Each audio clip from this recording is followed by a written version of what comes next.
pé, por favor. Evangelho de Lucas, capítulo de número 17. Aleluia, Deus!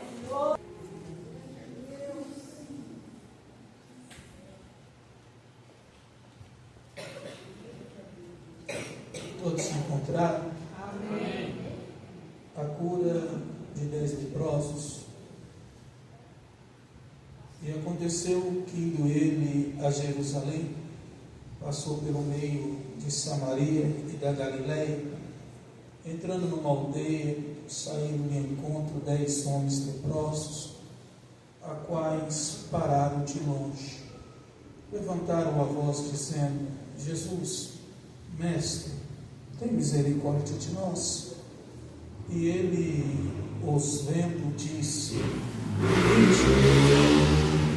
e mostrai-vos ao sacerdote. E aconteceu que, indo eles, ficaram limpos. E um deles, vendo que estava são, voltou, glorificando a Deus em alta voz, e caiu aos seus pés, com o rosto em terra, dando-lhe graça. E esse era samaritano. E respondeu Jesus e disse: Não foram 10 os limpos? Onde estão os 9? E não houve quem voltasse para dar glória a Deus, senão esse estrangeiro. E disse: Levanta-te e vai, a tua fé te salvou. Amém? Tome os vossos assentos, meus irmãos. Aleluia.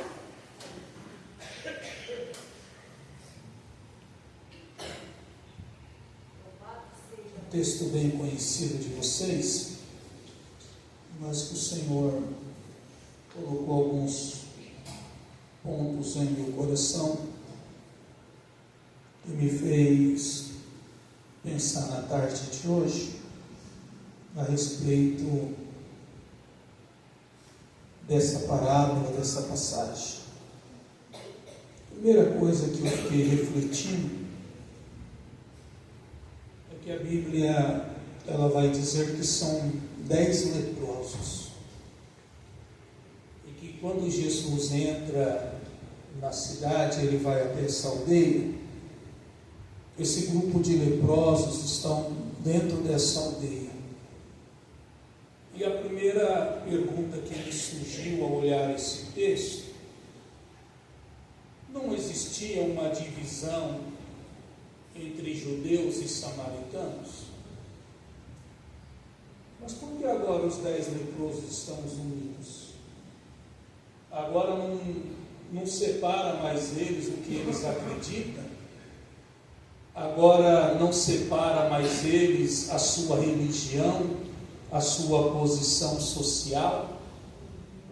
Porque tem um samaritano no meio de 9 judeus. Por que agora os 9 aceitam o samaritano? Tem algumas coisas que nos unem, e uma delas é justamente isso.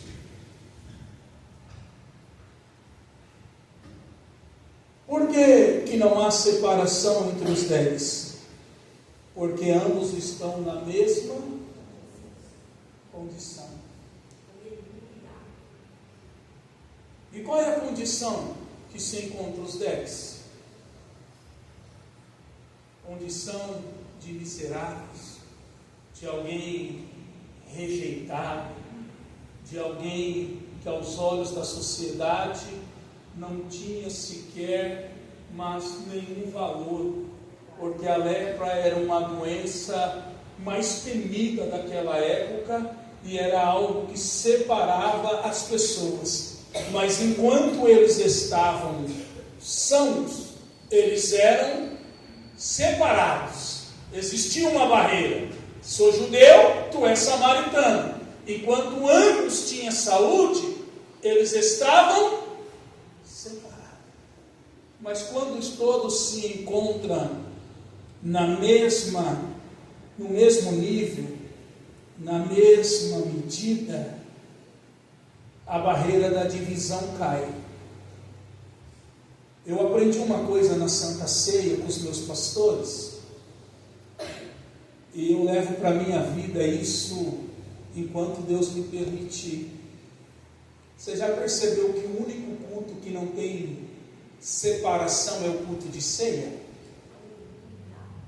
Você nunca prestou atenção que no culto de ceia todos nós somos tratados com a mesma medida, com a mesma trena, no mesmo nível? Você percebeu que não tem cálice aqui diferente para os pastores? Você percebeu que os pastores não comem de um pedaço de pão maior, menor, de formato diferente, que todos nós participamos do mesmo cálice, e comendo do mesmo pão, da mesma carne? Não há uma taça para o pastor presidente, banhada a ouro, para o pastor de prata, para a missionária diferente. Na Santa Ceia, Deus, quando olha lá de cima para baixo, Ele não vê aqui o título, Ele nivela a sua igreja, Ele vê o corpo de Cristo. Todos nós somos iguais perante o Senhor. Todos nós estamos na mesma posição. Que posição é essa? De alguém que não merece estar, mas que chegamos até a mesa por causa da misericórdia do Senhor. Estamos todos na mesma posição. A barreira foi quebrada. Agora, samaritano e judeu convivem no mesmo leprosário.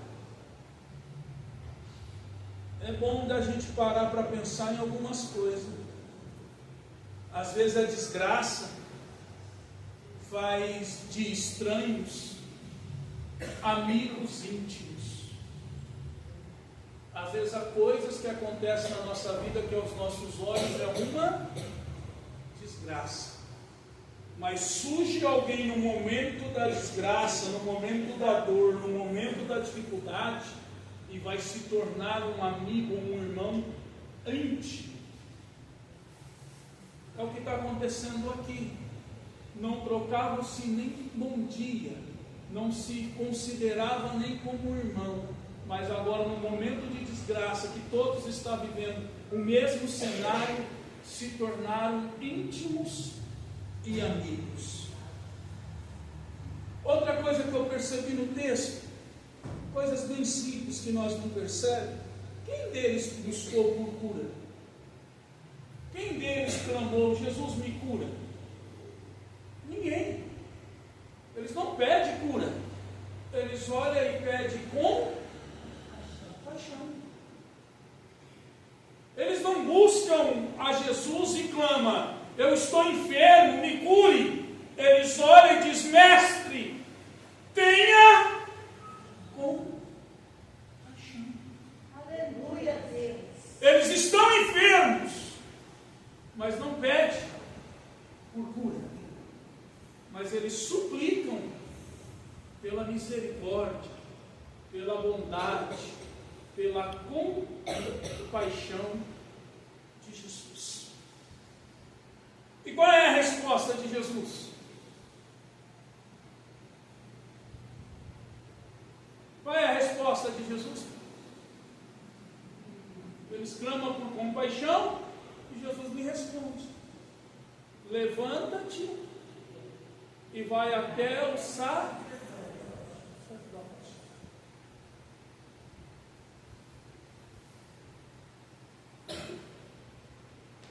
Aleluia, Deus. Tem compaixão? Levanta-te e procura a autoridade espiritual. E além de ser autoridade espiritual, o sacerdote também era uma autoridade na área da saúde. Era o sacerdote que analisava quem era cometido por lepra e dizia, você tem que se afastar. era ele que também analisava quem voltava, e ele dizia: a sua lepra já passou e você não está curado, e pode voltar ao convívio. Então o sacerdote não era só alguém que sacrificava, que orava, que levantava o altar. Ele também tinha uma função, como nos dias de hoje, de um agente de saúde. Era ele que fazia a análise, era ele que olhava a lepra, os dedos, as mãos, a mancha e dizia: você está excluído, mas você pode voltar a comunhão, a convivência. E aí a ordem de Jesus é: levanta os 10 e procure o sábio. Ele vai analisar vocês. Sabe o que eu aprendo aqui nesse pequeno texto? Que a obediência, ela produz cura. A obediência, ela produz cura. Deus deu uma ordem para um rei, o rei desobedece, não cumpre do jeito que Deus mandou, porque ele está preocupado em levantar o altar e sacrificar. Samuel olha para Saul e diz assim: olha, Deus tem mais prazer em quem obedece do que quem levanta altar. Não que altar não tem valor para Deus. Não adianta ofertar na desobediência, porque Deus prefere o obediente do que o ofertante desobediente. Aleluia, Deus. Então, quando eu obedeço, tem cura. Quando eu obedeço, tem libertação. Quando eu obedeço, tem provisão. Tem bênção da parte de Deus. Olha, Jesus. Aonde que eu vejo a obediência? Levanta-te e vai até o sacerdote. Preste atenção. Jesus não pegou o óleo ungido. Jesus não colocou a mão sobre os leprosos. Jesus não liberou uma palavra sobre eles. A ordem é: da onde vocês estão, procure o sacerdote e vai em direção dele. A cura não foi instantânea. A cura, pelo texto, eu consigo entender que enquanto eles iam em direção ao sacerdote, as lepras foram desaparecendo. Então, nesse simples texto, eu aprendo outra coisa. Tem coisa que eu vou conquistar quando eu começo a caminhar com Jesus. Tem coisas que eu começo a entender que só vai acontecer quando eu me movi, quando eu sair do lugar aonde eu estou e ir aonde? Na direção que Cristo está me mandando. E a ordem é: procure o sacerdote. Não tem palavra de cura, não tem imposição de mão, não tem óleo ungido sobre a tua cabeça. O que precisa de ação? Qual é a ação? Levanta. Ah, mas estou fraco, estou doente, a lepra comeu meus dedos, a lepra comeu meus pés. Aonde é? Ande em direção ao sacerdote. Ande em direção ao sacerdote. Porque enquanto você for no caminho que eu estou te ordenando na direção, a cura vai acontecer. Eu estou correndo, irmão, porque é noite de Santa Ceia e a gente temos que terminar o culto no horário.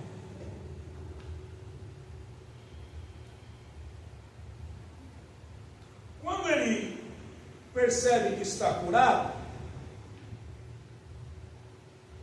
um retorna. 9 não. Esse que retorna se prostra e adora. Os outros 9 receberam uma bênção, não tiveram nenhuma demonstração de gratidão, de adoração a Deus.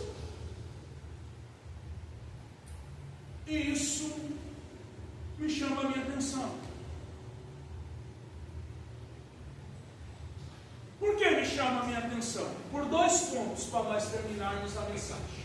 Primeiro ponto: se 9 é israelita, é aqueles que diz que adoram a Deus, que servem a Deus e que têm a sua crença, a sua fé no único Deus. Nós estamos falando de 9 que era escolhido.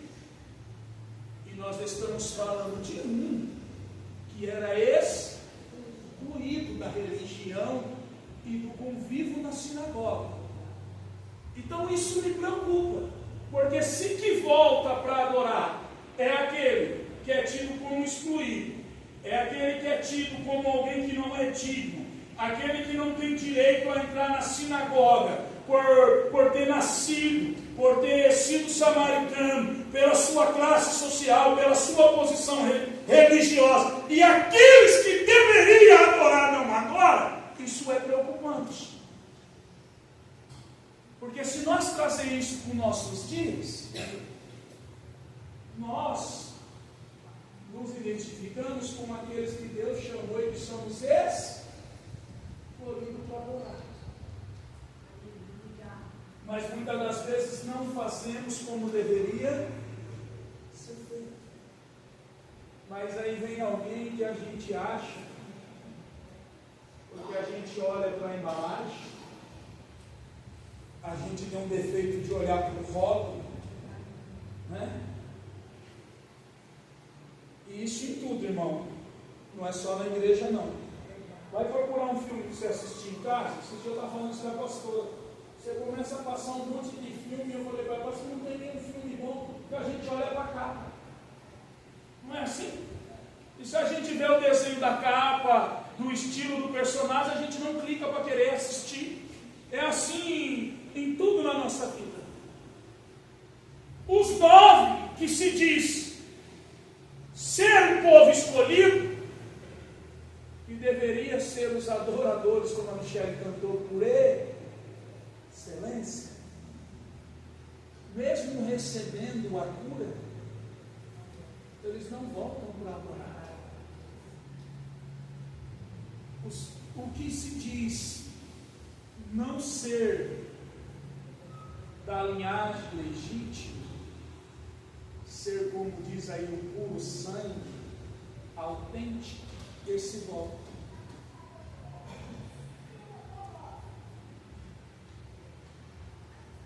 Só que olha que interessante, e talvez te faça pensar como me fez.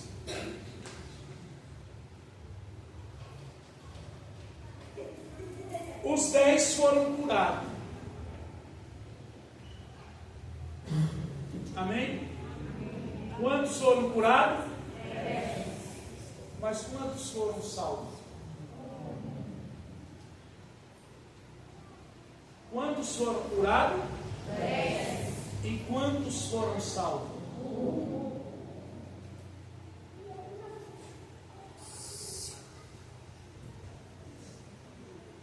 Qual é mais importante? Ser curado ou ser salvo? Aleluia. Qual que é mais importante? Receber as bênçãos materiais, e Jesus ele foi falar isso para os discípulos num episódio totalmente diferente disso. Os discípulos voltou toda alegre dizendo: olha, o Senhor nos deu dínamo, poder, e nós saímos pregando, colocamos as mãos, os espíritos malignos saíram. Nós estamos felizes porque em teu nome nós tivemos poder de expulsar demônios. Jesus olhou para eles e diz: aí, vos alegreis, não porque os demônios se submetem, mas vos alegreis porque o vosso nome está escrito no livro da vida. Aleluia! Glória a Deus! Glória a Deus! alcançado pela salvação. É curado e volta, prostra e agora. E Jesus olha e diz: vai que a tua fé te salvou. Escute isso aqui. A palavra no original, vai que a tua fé te salvou, o significado dela quer dizer assim, ó, cura completa. Aleluia, Deus. A cura só foi física, temporária, passageira. Te sarei agora, amanhã você pode ficar enfermo de novo, mas para esse aqui que voltou e adorou, a cura é completa, é algo completo. Preste bem atenção. Deus lindo, maravilhoso. Eu não estou desmerecendo o que Cristo faz. Eu não estou dizendo que cura não é uma obra do Senhor, que libertação, que livramento, como a nossa irmã Flávia acabou de testemunhar, que porta de emprego, como eu falei, tudo isso faz parte da compaixão, da bondade, da misericórdia do Senhor para com as nossas vidas. Mas nada disso tem a importância, porque tudo isso é passageiro. Porque ter a vida eterna. O que esse moço conquista ao voltar é algo que os 9 não conquistou. Foram curados da lepra, amanhã se surgiu a pandemia, eles correm o risco. Mas o samaritano também, sim, fisicamente, mas o samaritano, ele não morre mais espiritualmente. Porque Jesus diz: aquele que crê em mim viverá eternamente. A morte física é para quem só busca as coisas naturais. Mas a vida eterna é para quem busca as coisas sobrenaturais. Então a primeira coisa que eu aprendo aqui, que não fique triste se Jesus não te curar. Não fique triste se a porta para você ainda não abriu. Mas fique feliz, porque o seu nome está escrito no livro. E por que eu tenho que me alegrar do meu nome estar escrito no livro da vida? Porque o dia que Ele me chamar e que o fôlego de vida que não é meu pertence a Ele, o dia que Ele tirar esse fôlego de vida, em Gênesis diz que a minha carne volta ao pó, o meu espírito volta para Ele, mas a minha alma tem um destino. Qual o destino? O céu ou o inferno? E para entrar no céu é como você ir em um casamento chique, que você recebeu o convite. O convite foi te entregue. Mas quando você chega no restaurante chique, na recepção, você tem que dizer assim: olha, eu liguei aqui e eu pedi para reservar uma mesa para 4 pessoas. E aí, quem está te atendendo vai dizer: deixa eu ver se o seu nome está na lista. Não é assim? A vantagem de ter o nome escrito no livro da vida é que Jesus vai dizer para você: vinde, bendito do meu Pai. Aleluia, Deus. O acesso ao céu vai ser confirmado. Seu nome está lá. Aleluia, Deus. Se Jesus quiser te curar, Ele vai te curar. Se Jesus quiser abrir a porta, Ele vai abrir a porta. Se Jesus quiser nessa noite libertar alguém de prisão e quiser me usar, ou te usar, ou usar uma criança, Ele vai fazer do jeito que Ele quer. Mas a alegria da igreja não pode estar em coisas que passa. A alegria da igreja tem que estar, porque sou um crente salvo, lavado, remido pelo sangue do Cordeiro de Deus. Sou filho, sou co-herdeiro, tenho o céu, sou marcado. Eu não sou alguém apenas que teve uma mera experiência. Eu não sou alguém que apenas tinha uma fagulha da sua glória.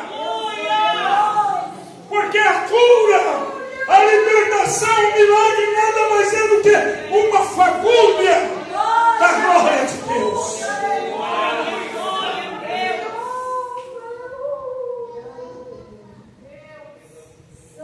Eu creio em cura, irmãos. Eu creio em milagres. Porque a Bíblia diz, o que a Bíblia fala?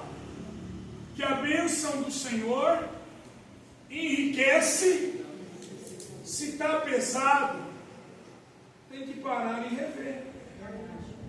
Se está cansativo, se está gastando muita energia, sabe, numa linguagem simples, como a pastora Thais aqui diz, se está dando um murro em ponta, tem que parar. Vale mais a minha alegria e a minha paz do que tijolo.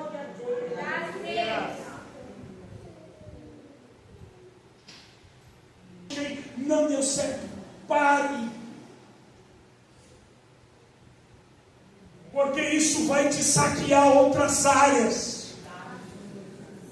E se a gente é um crente salvo em Cristo Jesus e entregamos a nossa vida para Ele, é para mim estar no controle ou é para Ele estar no controle?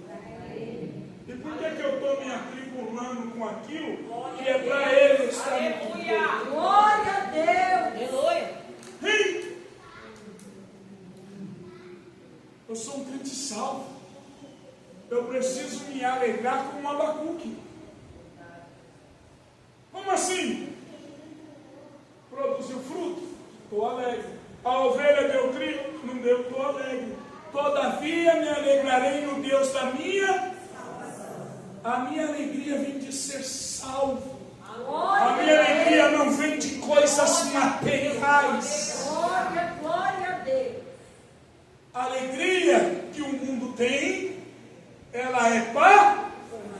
Por que a alegria do mundo é passageira? Porque o pilar da alegria do mundo está em ter, está em conquistar, está em ser alguém. E quando você não conquista, quando você não tem, e quando você não se torna alguém, você se. E a sua alegria vai embora. Verdade. Mas quando você está em Cristo, você pode ser um samaritano aos olhos de todo mundo, mas Ele está dizendo: a tua cura comigo é completa. Glória a Deus. A minha obra na tua vida é completa. Eles é cura artificial. A lepra foi restaurada por fora, mas você é curo emocional, é curo intelectual, eu te curo espiritualmente. A cura é completa e te dou